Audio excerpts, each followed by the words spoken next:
LDF പ്രകടന പത്രികയിൽ തീർച്ചയായിട്ടും കർഷകരെ ദ്രോഹിക്കുന്ന രീതിയിലുള്ള ചില പരാമർശങ്ങൾ ഉണ്ടായി. വനസംരക്ഷണവുമായി ബന്ധപ്പെട്ടുള്ള പരാമർശങ്ങളായിരുന്നു അത് ഇപ്പോൾ LDF തിരുത്തി. എന്ന് വെച്ചാൽ വനമേഖലയിൽ UDF ശക്തമായ പ്രചാരണങ്ങൾ ഇതിനോട് അനുബന്ധിച്ച് നടത്തിയിരുന്നു. അത് ഇപ്പോൾ UDF തിരുത്തി, ചില ഖണ്ഡികകൾ 2-3 ഖണ്ഡികകൾ തിരുത്തി എന്നുള്ള വാർത്ത അല്പസമയം മുൻപ് വന്നിരുന്നു. പക്ഷേ അപ്പോൾ പോലും എങ്ങനെയാണ് ഇത്തരത്തിലുള്ള കാര്യങ്ങൾ LDFിൻ്റെ പത്രികയിൽ ഇടം പിടിച്ചത്? കാരണം ഈ കഴിഞ്ഞ 10 വർഷത്തെ LDFിൻ്റെ ഭരണം പരിശോധിച്ചാൽ നമുക്ക് മനസ്സിലാകും. തീർച്ചയായിട്ടും നിരവധി കർഷക വിരുദ്ധമായ കാര്യങ്ങളാണ് സംഭവിച്ചുകൊണ്ടിരുന്നത്. മലയോര മേഖലയിൽ കർഷകർ അതീവ ദുരിതത്തിലൂടെ കടന്നു പോകുന്ന അവസ്ഥയാണ് നിലവിലുള്ളത്. ആ സമയത്ത് കൃത്യമായിട്ടും ആരും അറിയാതെ ഇത്തരത്തിലുള്ള പരാമർശങ്ങൾ LDFിൻ്റെ പ്രകടന പത്രികയിൽ, കർഷക വിരുദ്ധമായ പരാമർശങ്ങൾ LDFിൻ്റെ പ്രകടന പത്രികയിൽ വെറുതെ ഒന്നും വരില്ല എന്ന് ആർക്കും മനസ്സിലാക്കാവുന്ന കാര്യമാണ്. അത് തിരുത്തിയത് കൊണ്ട് മാത്രം അത് ഇല്ലാതാകുമോ എന്നുള്ളത് കണ്ടറിയേണ്ട കാര്യമാണ്. എന്താണെങ്കിലും ഇതിനോടനുബന്ധിച്ച് ഇപ്പോൾ ഫാദർ സജി വട്ടുകളത്തിൽ നമ്മളോടൊപ്പം ചേരുന്നുണ്ട്. എന്താണ് ഇതുകൊണ്ട് ഉദ്ദേശിക്കുന്നത്? ഇത് വെറുതെ അങ്ങ് ഇല്ലാതായി പോകുന്ന പ്രകടന പത്രികയിൽ കേവലം ഒരു മാറ്റം, ജനരോഷം കണക്കിലെടുത്ത് വന്ന കേവലം ഒരു മാറ്റം മാത്രം, ഇത് മാറ്റം കൊണ്ട് മാത്രം ഇത് ഇല്ലാതായി തീരുമോ? അതോ ഇത് നടപ്പിലാക്കാൻ, കാരണം അവരുടെ പ്രകടന പത്രികയിൽ തന്നെ കൃത്യമായിട്ട് LDF പറയുന്ന നടപ്പിലാക്കുന്ന കാര്യങ്ങളാണ് പറയുന്നത് എന്ന്. അപ്പോൾ ഫാദർ, എങ്ങനെയാണ് നമുക്ക് വിലയിരുത്താൻ കഴിയുക? LDF അധികാരത്തിൽ വന്നാൽ തീർച്ചയായിട്ടും കർഷക വിരുദ്ധമായ, ഇപ്പോൾ വനസംരക്ഷണ നിയമവുമായി ബന്ധപ്പെട്ട് കർഷകരെ കുടിയിറക്കുന്ന അവസ്ഥയിലേക്ക് എത്തുന്ന ഒരു സാഹചര്യം നിലനിൽക്കുമെന്നാണ് നമുക്ക് മനസ്സിലാക്കേണ്ടത്. നേരത്തെ സൂചിപ്പിച്ചതുപോലെ വളരെ പ്രത്യേകിച്ച് നമ്മളൊരു ഇലക്ഷനൊക്കെ വരുമ്പോൾ ആ ഇലക്ഷനിൽ ആളുകൾ ഏറ്റവും കൂടുതൽ ഫോക്കസ് ചെയ്യുന്നത് അടുത്ത ഒരു 5 വർഷക്കാലം, അതായത് ഒരു ഭരണവർഷം ഈ പറയുന്ന രാഷ്ട്രീയ പാർട്ടികൾ മുൻപോട്ട് വെക്കുന്ന അവരുടെ അജണ്ട, ജനത്തിന് മുൻപിൽ വെക്കുന്ന അവരുടെ വാഗ്ദാനം, ഏത് രീതിയിലാണ് ഈ നാടിനെ ഭരിക്കുന്നത് എന്നുള്ളതിനെ കുറിച്ചുള്ള കൃത്യമായിട്ടുള്ള വിശകലനമാണ്, അവതരണമാണ് ഓരോ ഇലക്ഷൻ പ്രകടന പത്രികയിലും മാനിഫെസ്റ്റോയിലും കൃത്യമായിട്ടുള്ള രീതിയിൽ അവർ അവതരിപ്പിക്കുക. അതുകൊണ്ട് തന്നെ ഇവിടുത്തെ സാധാരണ ജനങ്ങൾ എന്ന് പറയുന്നവർ, വോട്ടർമാർ, വളരെ കൃത്യമായിട്ടുള്ള രീതിയിൽ ഗൗരവമായിട്ട് കാണുന്ന ഒരു കാര്യമാണ് ഓരോ രാഷ്ട്രീയ പാർട്ടിയുടെയും ഈ ഇലക്ഷൻ പ്രകടന പത്രിക എന്ന് പറയുന്നത്. അത് ആ ഒരു ഇലക്ഷന്റെ ഒരു കാലത്തെ അതിജീവിക്കാൻ വേണ്ടി മാത്രമല്ല, അവർക്ക് അധികാരം കിട്ടിയാൽ ഏത് രീതിയിലായിരിക്കും ഈ നാടിനെ നന്മയിലേക്ക് നയിക്കുക എന്ന് വളരെ കൃത്യമായിട്ടുള്ള രീതിയിൽ ജനത്തിന് മുൻപിൽ അവതരിപ്പിക്കാനും കൂടെ വേണ്ടിയിട്ടാണ് അവരിങ്ങനെ ഒരു പ്രകടന പത്രിക തയ്യാറാക്കി ജനത്തിന്റെ മുൻപിലേക്ക് കൊണ്ടുവരുന്നത്. അതുകൊണ്ട് തന്നെ ഞങ്ങളെപ്പോലെയുള്ള ആളുകൾ, വളരെ പ്രത്യേകിച്ച് ജനപക്ഷത്ത് നിന്ന് പ്രവർത്തിക്കുന്ന, കർഷക പക്ഷത്ത് കർഷകർക്ക് വേണ്ടി ശബ്ദിക്കുന്ന, സംസാരിക്കുന്ന ആളുകളൊക്കെ ഇത്തരത്തിലുള്ള പ്രകടന പത്രികയിൽ ഏതൊക്കെ രീതിയിലുള്ള കർഷക ക്ഷേമം ഉൾപ്പെടുത്തുന്നുണ്ട് എന്നാണ് നമ്മൾ പരിശോധിച്ചുകൊണ്ടിരിക്കുക. അങ്ങനെ പരിശോധിക്കുമ്പോൾ ഈ കഴിഞ്ഞ, പ്രത്യേകിച്ച് ഇവിടുത്തെ 3 മുന്നണികളും, അത് LDF ആണെങ്കിലും UDF ആണെങ്കിലും NDA ആണെങ്കിലും, ഈ 3 സഖ്യങ്ങളും ഇറക്കിയ പ്രകടന പത്രികയെ വളരെ വിശദമായ രീതിയിൽ പരിശോധിച്ച് പഠിച്ച് അതിനെ ജനത്തിന് മുൻപിൽ അവതരിപ്പിച്ച് കർഷകരോട് ഈ പ്രകടന പത്രികകൾ നമുക്ക് അനുകൂലമാണ്, അതുകൊണ്ട് ഈ പ്രകടന പത്രികകൾ പ്രസിദ്ധീകരിച്ചിരിക്കുന്ന ആളുകൾക്ക് നിങ്ങളുടെ സമ്മതിദാനാവകാശം വിനിയോഗിച്ച് വോട്ട് ചെയ്ത് രേഖപ്പെടുത്തി അവരെ അധികാരത്തിലെത്തിച്ച് അവർ പ്രകടന പത്രികയിൽ പറയുന്ന കാര്യങ്ങൾ ഈ നാട്ടിൽ നടപ്പാക്കാൻ അവർക്ക് അവസരം കൊടുക്കണം എന്ന് പറയലാണ് ഞങ്ങളെപ്പോലെയുള്ള ആൾക്കാരുടെ ഉത്തരവാദിത്വം എന്ന് പറയുന്നത്. പക്ഷെ വളരെ വിചിത്രം എന്ന് പറയുന്നത്, അങ്ങനെ പ്രകടന പത്രികകൾ പരിശോധിക്കുന്നതിന്റെ ഇടയിൽ പ്രത്യേകിച്ച് കർഷകരുടെ ഭാഗത്തു നിന്ന് ഏകദേശം 30ഓളം നിർദ്ദേശങ്ങളാണ് വിവിധ കർഷക സംഘടനകൾ, വളരെ പ്രത്യേകിച്ച് കേരളത്തിലെ ഏറ്റവും വലിയ കർഷക പ്രസ്ഥാനമായ KIFA, കേരള ഇൻഡിപെൻഡന്റ് ഫാർമേഴ്സ് അസോസിയേഷനെ പോലെയുള്ള കർഷകരൊക്കെ ഒരുമിച്ച് ചേർന്ന് അവതരിപ്പിച്ച് നൽകിയത് ഒരു 30 നിർദ്ദേശങ്ങൾ. അതിൽ പല പ്രകടന പത്രികയിലും നോക്കുമ്പോൾ, അതിപ്പോ ഈ NDAയുടെ പ്രകടന പത്രികയിൽ കർഷകരുമായി ബന്ധപ്പെട്ട വിഷയങ്ങൾ ഏകദേശം ഒരു 2 പേജോടുകൂടി അവസാനിക്കുകയാണ്. അത് അങ്ങനെ മലയോരത്തെ ആളുകളെ സെപ്പറേറ്റ് ഏതെങ്കിലുമൊക്കെ രീതിയിൽ പരിഗണനയിൽ പെടുത്തിയിരിക്കുന്ന ഒരു പ്രകടന പത്രിക, അത്രയും ആ പ്രകടന പത്രികയെ കുറിച്ച് പറയാനുള്ളൂ കർഷകരുടെ ഭാഗത്ത് നിന്ന് നോക്കുമ്പോൾ.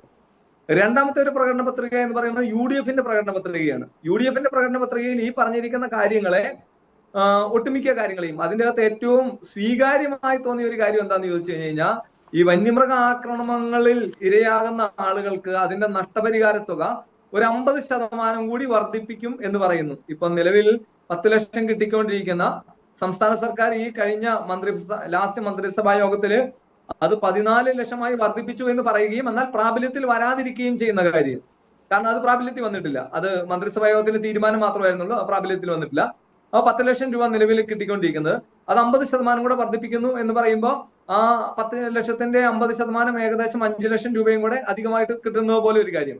അപ്പൊ അങ്ങനെ ഒരു കാര്യം പറഞ്ഞിരിക്കുന്നത്. രണ്ടാമത്തെ ഒരു പ്രധാനപ്പെട്ട കാര്യം UDF-ന്റെ പ്രകടന പത്രത്തിൽ പറഞ്ഞിരിക്കുന്നത്, ഈ മോട്ടോർ വാഹന ആക്സിഡന്റിന്റെ അകത്ത് അവർക്ക് നഷ്ടപരിഹാരം നിശ്ചയിക്കുന്ന രീതിയിലേക്ക് ഒരു ട്രിബ്യൂണല് രൂപീകരിച്ച് ആ ട്രിബ്യൂണൽ പ്രകാരം ഈ വന്യജീവി ആക്രമണങ്ങളിൽ അപകടം നേരിടുന്ന ആളുകൾക്ക് നഷ്ടപരിഹാരം കൊടുക്കാനുള്ള സംവിധാനം ഉണ്ടാക്കുമെന്ന് പറയുന്നു. അത് നമ്മൾ കാലങ്ങളായി പറഞ്ഞുകൊണ്ടിരിക്കുന്ന ഒരു ആവശ്യമാണ്. എന്തായാലും അതൊരു പ്രകടന പത്രികയിൽ ഇടം പിടിച്ചു എന്ന് പറയുന്നത് കർഷകരുടെ ഭാഗത്തു നിന്ന് നോക്കുമ്പോൾ വളരെ ആശ്വാസകരമായ സ്വീകാര്യമായിട്ടുള്ള ഒരു കാര്യമാണ്. പിന്നെ വന്യമൃഗാക്രമണം ഉണ്ടാകാതെ സൂക്ഷിക്കുന്നതിന് വേണ്ടിയിട്ടുള്ള നടപടികൾ AI-യുടെ സഹായത്തോടു കൂടിയൊക്കെ വരുമെന്ന് പറയുന്നു. അത്തരത്തിലുള്ള കുറെ വാഗ്ദാനങ്ങളുണ്ട്. അതൊക്കെ പ്രതീക്ഷയോടുകൂടി തന്നെയാണ് ആളുകൾ കാണുക. എന്നാലും ഗൗരവമായിട്ടുള്ള കുറച്ച് കാര്യങ്ങൾ, ഞങ്ങൾ ഒരു വിസ്ത ക്ലിയറൻസിനെ കുറിച്ച് പറഞ്ഞിട്ടുണ്ടായിരുന്നു. അതായത് വനത്തിന്റെ അതിർത്തികളിൽ 100 മീറ്ററിൽ വിസ്ത ക്ലിയറൻസ് നടത്തുക. പലപ്പോഴും ഇപ്പോൾ നമുക്ക് ഈ ഇലക്ട്രിക് ഫെൻസിംഗ് ഒക്കെ നടത്തുമ്പോൾ അവിടെ ആനയൊക്കെ വന്ന് അവിടെ നിൽക്കുന്ന ഒരു മരം തള്ളിയിട്ടാൽ മതി നിലവിലുള്ള ഏതെങ്കിലുമൊക്കെ ഒരു വൈദ്യുത വേലിയുടെ മുൻപിലേക്ക്, അതോടുകൂടി അത് കട്ടാകുന്നു. പിന്നെ ആനയ്ക്ക് സുഗമമായിട്ട് കർഷകന്റെ കൃഷി സ്ഥലത്തേക്ക് പ്രവേശിക്കാനുള്ള സാധ്യത ഉണ്ടാവുന്നു. അപ്പൊ അത്തരത്തിലുള്ള കാര്യങ്ങളിലൊക്കെ കൃത്യമായിട്ടുള്ള ഒരു ഇടപെടൽ എന്ന് പറയുന്നതൊക്കെ ഈ UDF-ന്റെ പ്രകടന പത്രികയിൽ കാണുന്നുണ്ട്. അത് സ്വീകാര്യവുമാണ്, കർഷകരെ പ്രതീക്ഷയോടെ കാണുക. എന്നാൽ LDF-ന്റെ പ്രകടന പത്രിക എടുത്ത് പരിശോധിക്കുമ്പോൾ അവിടെയും ഇത്തരത്തിലുള്ള കുറെ കാര്യങ്ങൾ പറഞ്ഞു വെക്കുന്നുണ്ട്. അതിൽ ഒരു കാര്യം പറഞ്ഞു വെക്കുകയാണ്, ഇന്ത്യയിൽ ഏറ്റവും കൂടുതൽ വന്യമൃഗ ആക്രമണങ്ങളിൽ നഷ്ടപരിഹാരം കൊടുക്കുന്ന ഒരു സർക്കാർ കേരളത്തിലെ സർക്കാരാണെന്ന്. അത് തികച്ചും തെറ്റിദ്ധാരണാജനകമായ വസ്തുതാ വിരുദ്ധമായ ഒരു കാര്യമാണ് പ്രകടന പത്രികയിൽ ഉൾപ്പെടുത്തിയിരിക്കുന്നത്. ഏറ്റവും വലിയ നഷ്ടപരിഹാരം കൊടുക്കുന്നത് ഈ മഹാരാഷ്ട്ര ഗവൺമെന്റ് ആണ്. അത് ഏകദേശം 25 ലക്ഷമാണ്. അത് കഴിഞ്ഞ് കഴിഞ്ഞാൽ നഷ്ടപരിഹാരം കൊടുക്കുന്ന ഒരു ഗവൺമെന്റ് എന്ന് പറയുന്നത് കർണാടകയുടെ ഗവൺമെന്റ് ആണ്. അതും അതിന് അടുത്ത ഒരു എമൗണ്ട് ആണ്. പക്ഷെ ഇവിടെ നഷ്ടപരിഹാരം കൊടുക്കുന്നു എന്ന് പറയുന്നത് വെറും 10 ലക്ഷം രൂപ മാത്രമാണ്. ആ 10 ലക്ഷം രൂപ കൊടുക്കുന്നതിനെ കുറിച്ച് പലവട്ടം നിങ്ങളുടെ ഈ പ്ലാറ്റ്ഫോമിൽ തന്നെ ഞാൻ അതിനെക്കുറിച്ച് സംസാരിച്ചിട്ടുള്ളതാണ്. അപ്പൊ അതെന്താ, അപ്പൊ അതുകൊണ്ട് ഏറ്റവും കൂടുതൽ നഷ്ടപരിഹാരം കൊടുക്കുന്ന ഒരു ഗവൺമെന്റ് സംസ്ഥാന ഗവൺമെന്റ് കേരളത്തിന്റെ ഗവൺമെന്റ് ആണെന്ന് പറയുന്നത് വസ്തുതാ വിരുദ്ധമായിട്ടുള്ള ഒരു കാര്യമാണ്. അപ്പൊ അതിനെ നമുക്ക് ആ രീതിയിൽ കാണാൻ വേണ്ടിയിട്ട് പറ്റില്ല എന്നുള്ള ഒരു കാര്യമുണ്ട്. പക്ഷെ ആ പ്രകടന പത്രിക മുൻപോട്ട് വയ്ക്കുന്ന സ്വീകാര്യമായ കുറച്ച് കാര്യങ്ങൾ ഉണ്ട് എങ്കിലും വളരെ ഗൗരവമായ ചില കാര്യങ്ങൾ ആ പ്രകടന പത്രിക മുൻപോട്ട് വയ്ക്കുക. പ്രത്യേകിച്ച് കർഷകരെ സംബന്ധിച്ചിടത്തോളം ഗൗരവമായിട്ട് ചിന്തിക്കാനുള്ളത് അതിൻ്റെ അകത്ത് പറഞ്ഞിരിക്കുകയാണ്, സംരക്ഷിത വനങ്ങളോട് ചേർന്ന് എല്ലാ സംരക്ഷിത വനങ്ങളും പ്രൊട്ടക്റ്റഡ് ഫോറസ്റ്റിനോട് ചേർന്ന് സംരക്ഷിത വനങ്ങളോട് ചേർന്ന് ഒരു ബഫർ സോൺ ഡിക്ലെയർ ചെയ്യുമെന്ന് പറയുക. ഏത് അടുത്ത ഈ ഗവൺമെന്റ് വന്നാൽ.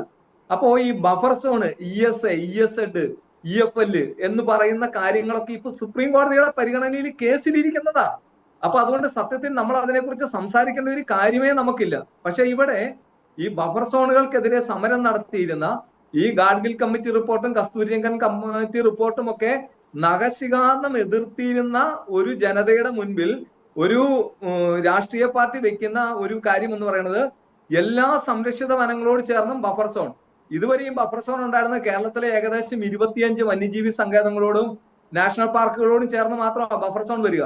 അപ്പൊ സംരക്ഷിത വനങ്ങളോട് ചേർന്ന് ബഫർ സോൺ വരുമെന്ന് പറഞ്ഞു കഴിഞ്ഞാൽ എല്ലാ റിസർവ്ഡ് ഫോറസ്റ്റിനോടും ചേർന്ന് ഈ ബഫർ സോൺ വരുമെന്ന്. ഇപ്പൊ പാലക്കാട് പോലെയുള്ള ഒരു ജില്ലയെ സംബന്ധിച്ചിടത്തോളം, ഇല്ലെങ്കിൽ ഇടുക്കി പോലെ ഒരു ജില്ലയെ സംബന്ധിച്ചിടത്തോളം, വയനാട് പോലെ ഒരു ജില്ലയെ സംബന്ധിച്ചിടത്തോളം അത് വളരെ ഗൗരവമായ ഒരു കാര്യമായിട്ടാണ് ഈ കർഷക സമൂഹം കാണുന്നത്. എന്തിനാണ് എല്ലാ റിസർവ് ഫോറസ്റ്റിനും ബഫർ സോൺ എന്നുള്ളതാണ് ഒന്നാമത്തെ കാര്യം. പ്രത്യേകിച്ച് LDF പ്രകടന പത്രിക തയ്യാറാക്കിയവരോട് ഞങ്ങൾക്ക് ചോദിക്കാൻ വേണ്ടിയിട്ടുള്ളത്. അപ്പൊ ഒരു കാരണവശാലും ഒരു കർഷകനും പ്രത്യേകിച്ച് ഒരു മലയോരവാസിക്കും അംഗീകരിക്കാൻ പറ്റാത്ത ഒരു പരാമർശവും നിർദ്ദേശവുമാണ് എല്ലാ സംരക്ഷിത വനങ്ങളോട് ചേർന്നും ബഫർ സോൺ എന്ന് പറയുന്നത്. ഇനി ഇത് റോബിന ബഫർ സോണിൽ നിൽക്കുന്നില്ല, അതിന്റെ പുറത്ത് ഒരു ഔട്ടർ സോൺ വരുമെന്ന് പറയാം. ബഫർ സോണിൽ എല്ലാ നിയന്ത്രണങ്ങളും കർശനമാക്കുമ്പോൾ ഔട്ടർ സോണിൽ പരിമിതമായിട്ടുള്ള നിയന്ത്രണങ്ങൾ ഉണ്ടാകുമെന്ന് പറയുന്നത്. അത് നിർമ്മാണ നിരോധന നിയന്ത്രണം മുതൽ ഈ ഔട്ടർ സോണിൽ ഉണ്ടാകുമെന്ന് പറയണേ. അപ്പൊ അതുകൊണ്ട് ഒരു കാരണവശാലും കർഷകർക്ക് അംഗീകരിക്കാൻ പറ്റാത്ത ഒരു പ്രകടന പത്രികയായി ഈ പ്രകടന പത്രിക മാറിയിരിക്കുന്നു എന്ന് ഈ കേരളത്തിലെ പ്രത്യേകിച്ച് കർഷകരുടെ ഭാഗത്ത് നിന്ന് സംസാരിക്കുമ്പോൾ ഞാൻ പറയാൻ വേണ്ടിയിട്ട് വിചാരിക്കുകയാണ്. അത് മാത്രമല്ല, ഇവിടെ ഈ പാലക്കാട് പോലെയുള്ള പ്രദേശങ്ങളിൽ ഇപ്പൊ ഈ ചൂലന്നൂര് എന്ന് പറഞ്ഞ ഒരു മയിൽ സങ്കേതമുണ്ട്. അത് ഒരു വന്യജീവി സങ്കേതമായിട്ടാണ് കാണുന്നത്, മയിൽ സങ്കേതമാണ്. ആ മയിൽ സങ്കേതത്തിന്റെ ബൗണ്ടറി നിൽക്കുന്നത് ഇപ്പോ ഈ കൃഷി സ്ഥലത്തേക്കാണ്, കർഷകന്റെ കൃഷിസ്ഥലം വരെയും എത്തി നിൽക്കുന്നതാണ്. അതിന് ബഫർ സോൺ എന്ന് പറയുമ്പോൾ ആ ബഫർ സോൺ എവിടെയാ? ആ ബഫർ സോൺ എന്തായാലും ഇൻക്ലൂഡ് ചെയ്യുക ജനവാസ കേന്ദ്രങ്ങളാണ്, മനുഷ്യവാസ കേന്ദ്രങ്ങൾ, അഗ്രികൾച്ചർ ലാൻഡ് ആണ്. അതിന് വീണ്ടും ഒരു ഔട്ടർ സോൺ എന്ന് പറയുമ്പോൾ എത്താം കുറച്ചും കൂടി കൂടുതൽ ആളുകളുടെ കൃഷി സ്ഥലത്തേക്ക് എത്തുന്നു എന്നുള്ളതാണ് അതിന്റെ ഔട്ടർ സോൺ. അപ്പൊ അതുകൊണ്ട് ഈ പറയുന്ന കസ്തൂരിരംഗൻ കമ്മിറ്റി റിപ്പോർട്ടിന്റെ കാര്യങ്ങൾ നടപ്പാക്കുന്നതും ഈ പറയുന്ന ഗാഡ്ഗിൽ കമ്മിറ്റി റിപ്പോർട്ടിന്റെ കാര്യങ്ങൾ നടപ്പാക്കുന്നതിനൊക്കെ ഇവിടെ തെരുവിലിറങ്ങി പ്രതിഷേധിച്ച അതിനൊപ്പം നിന്ന ഒരു സർക്കാർ നേതൃത്വം കൊടുക്കുന്ന ഒരു LDFന്റെ ഒരു മുന്നണി അത് വരുമ്പോ തീർച്ചയായിട്ടും ഇത്തരത്തിലുള്ള കാര്യങ്ങൾ ആ പ്രകടന പത്രികയിൽ വന്നത് വളരെ ഗൗരവമായിട്ട് ഇവിടുത്തെ കർഷകർ കാണും. ഒരിക്കലും നമുക്ക് അംഗീകരിക്കാൻ പറ്റാത്ത കാര്യങ്ങളാണ് അതിൻ്റെ അകത്ത്. അതിന്റെ കൂടെ ഒരു കാര്യം പറയുകയാണ്, ഈ പറയുന്ന 10 വർഷം കൊണ്ട് കേരളത്തിലെ എല്ലാ ഏകവിള തോട്ടങ്ങളും, അങ്ങനെയാണ് പ്രകടനത്തിൽ പറഞ്ഞിരിക്കുന്നത്, ഏകവിള തോട്ടങ്ങൾ, എസ്റ്റേറ്റുകൾ, പ്ലാന്റേഷൻ, അത് ഈ ഒരു സാധാരണ അത് സ്വാഭാവിക വനമായിട്ട് കൺവേർട്ട് ചെയ്യുന്ന പ്രകടന പത്രിക വായിക്കുന്ന ആൾക്ക് എന്താ മനസ്സിലാകുക? ഇവിടുത്തെ ഏലക്കാടുകളാണെങ്കിലും ഇവിടുത്തെ കാപ്പിത്തോട്ടങ്ങളാണെങ്കിലും ഇവിടുത്തെ കുരുമുളക് തോട്ടങ്ങൾ, ഏകവിള കൃഷി ചെയ്യുന്ന സിംഗിൾ ക്രോപ്പ് ആയിട്ടുള്ള പ്ലാന്റേഷൻസ് ഒക്കെ ഇവിടെ ഈ വനത്തിന് സമാനമായിട്ടുള്ള കാര്യമാക്കി 10 വർഷം കൊണ്ട് മാറ്റൂ എന്ന് പറയുമ്പോൾ എന്താ മനസ്സിലാക്കേണ്ടത്? എനിക്ക് തോന്നുന്നു ഏതോ പരിസ്ഥിതി തീവ്രവാദികളാണ് ഇവർക്ക് ഈ പറയുന്ന ഈ മാനിഫെസ്റ്റോ തയ്യാറാക്കി കൊടുത്തത് എന്നാണ് പറയുന്നത്. ഇനി അതുകൂടാതെ ഇതുവരെയും ഇല്ലാത്ത ഒരു പുതിയ പദപ്രയോഗം പ്രത്യേകിച്ച് മലയോര ജനതയുടെ മനസ്സിലേക്ക് ഇടുത്തി വീല പോലെ വീണിരിക്കുന്ന ഒരു കാര്യമാണ് ESS, എക്കോളജിക്കലി സെൻസിറ്റീവ് സ്ലോപ്സ്, അതായത് പരിസ്ഥിതി ദുർബല ചെരിവുകൾ എന്ന് പറഞ്ഞിട്ട് വിശേഷിപ്പിക്കുന്ന കാര്യം. ഈ പരിസ്ഥിതി ദുർബല ചെരിവുകളിൽ പ്രത്യേകമായിട്ടുള്ള നിയന്ത്രണങ്ങളും നിർമ്മാണ നിരോധനങ്ങളും ഈ തന്നാണ്ട് കൃഷികൾ, അന്നാണ്ട് കൃഷികൾ എന്ന് പറയുന്നത്, അതായത് കാച്ചില് പോലെ, ചേന പോലെ, ചേമ്പ് പോലെ, കപ്പ പോലെ, ഇഞ്ചി പോലെ, മഞ്ഞൾ പോലെ 1 വർഷം മാത്രം കൃഷി ചെയ്യുന്ന കൃഷികളെ നിരോധിക്കുന്നു എന്നാണ് പറയുന്നത്. അപ്പോ അങ്ങനെയാണ് എങ്കിൽ കേരളത്തിൽ സ്ലോപ്പ് ഇല്ലാത്ത സ്ഥലം ഏതാ? കേരളത്തിൽ സ്ലോപ്പ് ഇല്ലാത്ത സ്ഥലം എന്ന് പറയുന്നത് ചിലപ്പോ ഈ ആലപ്പുഴ പോലെയുള്ള, കുട്ടനാട് പോലെയുള്ള സ്ഥലമാണ്. ഇപ്പൊ പാലക്കാടിനെ സംബന്ധിച്ചിടത്തോളം ഇവിടെ ഒരുപാട് സ്ലോപ്പുകളുള്ള സ്ഥലമുണ്ട്. വയനാടുണ്ട്, ഈ പറയുന്ന മലപ്പുറത്തുണ്ട്, കോഴിക്കോടുണ്ട്, ഇടുക്കിയിലുണ്ട്, പത്തനംതിട്ടയുണ്ട്, ഈ പറയുന്ന സ്ഥലങ്ങളിൽ, ഈവൻ തിരുവനന്തപുരത്ത് വരെയുണ്ട്. അപ്പൊ ഈ പറയുന്ന സ്ഥലങ്ങളിലെല്ലാം ഇഷ്ടംപോലെ ഈ സ്ലോപ്പുകളുള്ള സ്ഥലം. അപ്പൊ ആ സ്ഥലത്തെ ജനങ്ങൾ എന്താ വിചാരിക്കേണ്ടത്? ഈ പറയുന്ന ഒരു ഗവൺമെന്റ് അടുത്ത പ്രാവശ്യം ഭരണത്തിൽ വരികയാണെങ്കിൽ ഞങ്ങളുടെ ചെരുവുകളിലൊക്കെ വളരെ കാർക്കശ്യത്തോടുകൂടിയുള്ള നിയന്ത്രണങ്ങൾ വരുമെന്നാണ് മനസ്സിലാക്കേണ്ടത്. അപ്പൊ എനിക്ക് മനസ്സിലാകുന്നില്ല എന്തുകൊണ്ടാണ് ഒരു ഇലക്ഷന്റെ മുൻപിലേക്ക് ഇതുപോലെയുള്ള ഒരു മാനിഫെസ്റ്റോ വെച്ച കിഫയുടെ ചെയർമാൻ സൂചിപ്പിച്ചതുപോലെ ഏതോ ഒരു ഗ്രീൻ ഫണ്ട് ഇവരുടെ കണ്ണിൽ തടഞ്ഞിട്ടുണ്ട് എന്നുള്ളതാണ് ഇത്തരം കാര്യങ്ങൾ ചെയ്യാൻ വേണ്ടി ഇതിന് നേതൃത്വം നൽകുന്നവരെ പ്രേരിപ്പിക്കുക. ഏതൊരു രാഷ്ട്രീയ പാർട്ടിയും നോക്കുക, ഒരു ഇലക്ഷൻ കാലത്ത് ജനത്തിന് കുറച്ചും കൂടെ പ്രയോജനകരമാകുന്ന ഒരു കാര്യമാണ് പ്രഖ്യാപിക്കാൻ നോക്കുക. പിന്നെ ഇതിന്റെ ഒരു അപകടം എന്താണെന്ന് ചോദിച്ചാൽ കർഷകരെ സംബന്ധിച്ചിടത്തോളം ഈ കാര്യമാണ് മാനിഫെസ്റ്റോയിൽ വെച്ചിരിക്കുന്നത്, പ്രകടന പത്രിക മുൻപോട്ട് വെക്കുന്നത്. ഏതെങ്കിലും രീതിയിൽ ഈ പറയുന്ന സർക്കാരിന്റെ ഒരു തുടർച്ച ഉണ്ടായാൽ കൃത്യമായിട്ടുള്ള രീതിയിൽ ഈ സർക്കാരിലുള്ള ആളുകൾ പറയും ഇതെല്ലാം നടപ്പാക്കാൻ ഞങ്ങൾ നിർബന്ധിതരാണ്. കാരണം എന്താ? ജനം ഞങ്ങൾക്ക് തന്ന മാൻഡേറ്റ് ആണിത്. ജനം ഈ പറയുന്ന പ്രകടന പത്രികയെ വിശ്വസിച്ചുകൊണ്ടാണ് ഞങ്ങളെ തിരഞ്ഞെടുത്തിട്ടുള്ളത്. അതുകൊണ്ട് ഇത് നടപ്പാക്കാനായിട്ടുള്ള ധാർമ്മിക ഉത്തരവാദിത്തം ഞങ്ങൾക്കുണ്ടെന്ന് അവർ പറയുമ്പോ അത് അംഗീകരിച്ചു കൊടുക്കേണ്ടി വരും നമ്മള്. അപ്പൊ അതുകൊണ്ട് വളരെ പ്രത്യേകിച്ച് കർഷകരോട് പറയാൻ വേണ്ടിയിട്ടുള്ള കാര്യം, പ്രത്യേകിച്ച് മലയോര നിവാസികളോട് പറയാനുള്ള കാര്യം, ഈ പ്രകടന പത്രികകളിലൂടെ കൃത്യമായിട്ടുള്ള രീതിയിൽ നിങ്ങൾ പോകുക. നിങ്ങളുടെ ജീവനും സ്വത്തിനും അപകടം വരുത്തുന്ന, നിങ്ങളുടെ ജീവനെ നശിപ്പിക്കുന്ന, നിങ്ങളുടെ അധ്വാനങ്ങളെ അസാധുവാക്കുന്ന ഏതെങ്കിലും കാര്യം പ്രകടന പത്രികയിൽ ഉണ്ടെങ്കിൽ വോട്ടുകൊണ്ട് മറുപടി കൊടുക്കാനുള്ള ഒരു അവസരമാണ് ഇത് എന്ന് നിങ്ങൾ ഇതിനെക്കുറിച്ച് തിരിച്ചറിയണമെന്നാണ് ഇതിനെക്കുറിച്ച് പറയാനുള്ളത്. ഫാദർ, മറ്റൊരു കാര്യം മറ്റൊരു കാര്യം ഇപ്പോൾ ഈ പറയുന്ന ഇപ്പോൾ ബഫർ സോണുമായി ബന്ധപ്പെട്ടുള്ള കാര്യങ്ങൾ, അതുകൂടാതെ ഇപ്പോൾ ഒന്ന് ബഫർ സോണുമായി ബന്ധപ്പെട്ടത്, അതുപോലെ തന്നെ ഏകവിള വനങ്ങളാക്കുന്നതുമായി ബന്ധപ്പെട്ട് ഈ 2 കാര്യങ്ങളും ജനങ്ങളെ വിശ്വാസത്തിൽ എടുത്ത് എന്നുള്ള ഒരു ഘടിക കൂടി അതിൻ്റെ കൂടെ ചേർത്തു എന്ന് പറയുന്നുണ്ട്. ജനങ്ങളുടെ പ്രതിഷേധം കണക്കിലെടുത്ത് ഇപ്പോൾ LDFന്റെ പ്രകടന പത്രികയിൽ തിരുത്തൽ വരുത്തി എന്ന് പറയുന്നു. അപ്പോൾ പോലും എന്തുകൊണ്ട് ഇത്തരത്തിലുള്ളൊരു നിലപാട് ഇവർ സ്വീകരിച്ചു എന്നുള്ളത്? കാരണം ഇത് വളരെ ഗുരുതരമായ നിലപാടുകളാണല്ലോ. കാരണം കേരളത്തിലെ വനങ്ങൾക്കെല്ലാം ബഫർ സോണും അതിനോട് ബഫർ സോണും എല്ലാം ചേർക്കാൻ നിന്ന് കഴിഞ്ഞിട്ടുണ്ടെങ്കിൽ പിന്നെ കേരളത്തിലെ കൃഷിക്കാരും അതുപോലെ തന്നെ അങ്ങനെയുള്ള ആളുകൾ ഇല്ലാതാകും എന്ന് തന്നെയാണല്ലോ. കാരണം അത്രത്തോളം വനം, ഏകദേശം 30% വനം നിലനിൽക്കുന്ന ഒരു സംസ്ഥാനം അങ്ങനെ ഒരു തീരുമാനത്തിലേക്ക് എത്തിക്കഴിഞ്ഞാൽ ഏത് രീതിയിലേക്ക് ഇവിടുത്തെ കർഷകർ, മലയോര ജനത മാറും എന്നുള്ളത് എല്ലാവർക്കും വ്യക്തമായിട്ട് അറിയാവുന്നതാണ്. അപ്പോൾ അത്തരത്തിൽ ഒരു കാര്യം നിലനിൽക്കുമ്പോൾ ഇത്തരത്തിലുള്ള നടപടികളിലേക്ക് പോകുമ്പോൾ ഇവർ തീർച്ചയായിട്ടും ഉദ്ദേശിക്കുന്നത് വളരെ വ്യക്തമല്ലേ? കാരണം കർഷകരെ പരിപോഷിപ്പിക്കാൻ ഉദ്ദേശിക്കുന്നില്ല എന്നുള്ളത് തന്നെയല്ലേ? വളരെ വ്യക്തമല്ലേ ഇതിൽ നിന്ന്? അതായത് ഇതിന്റെ അകത്ത് എനിക്ക് മനസ്സിലായ ഒരു കാര്യം, ഈ പറയുന്ന നിർദ്ദേശങ്ങളൊക്കെ ആ പ്രകടന പത്രികയുടെ ഭാഗമായി കണ്ടപ്പോ ഇതുവരെ ഞങ്ങൾ പറഞ്ഞുകൊണ്ടിരുന്ന കേരളത്തിലെ വനങ്ങളെ എല്ലാം കൂടി സംയോജിപ്പിച്ച് ഒറ്റ ബയോസ്ഫിയർ ഏകവനമാക്കുക, അതായത് ബന്ദിപ്പൂർ വരെ, നീലഗിരി മുതൽ ബന്ദിപ്പൂർ വരെ നീളുന്ന ഒറ്റ വനമാക്കാൻ വേണ്ടിയിട്ടുള്ള ഹിഡൻ അജണ്ടയാണ് വനം വകുപ്പ് ഇവിടെ നടത്തിക്കൊണ്ടിരുന്നത് എന്നാണ് ഞങ്ങൾ പലപ്പോഴും ആരോപിക്കുകയും പറയുകയും ഒക്കെ ചെയ്തുകൊണ്ടിരുന്നത്. ഈ പറയുന്ന പ്രകടന പത്രിക നമ്മൾ വായിക്കുമ്പോൾ, മനസ്സിരുത്തി വായിക്കുമ്പോൾ നമുക്ക് മനസ്സിലാകാണ് കേരളത്തെ ഒറ്റ വനമാക്കാൻ വേണ്ടിയിട്ടുള്ള ഒരു പ്രകടന പത്രികയായി ഈ പ്രകടന പത്രിക മാറിപ്പോയിരിക്കുന്നു എന്നുള്ളത് വളരെയേറെ സത്യമായിട്ടുള്ള ഒരു കാര്യമാണ്. അതിൻ്റെ അകത്ത് രണ്ടാമത്തെ ഒരു കാര്യമുണ്ട്. ഒരു പാർട്ടി, ഏതെങ്കിലും രാഷ്ട്രീയ പാർട്ടി ആയിക്കോട്ടെ, ഒരു രാഷ്ട്രീയ പാർട്ടി ഈ ജനത്തിന്റെ മുൻപിലേക്ക് വെക്കുന്ന ഒരു പ്രകടന പത്രിക എന്ന് പറയുന്നത് ഒരു സിംഗിൾ ഡേയിൽ രൂപപ്പെടുന്ന കാര്യമല്ല.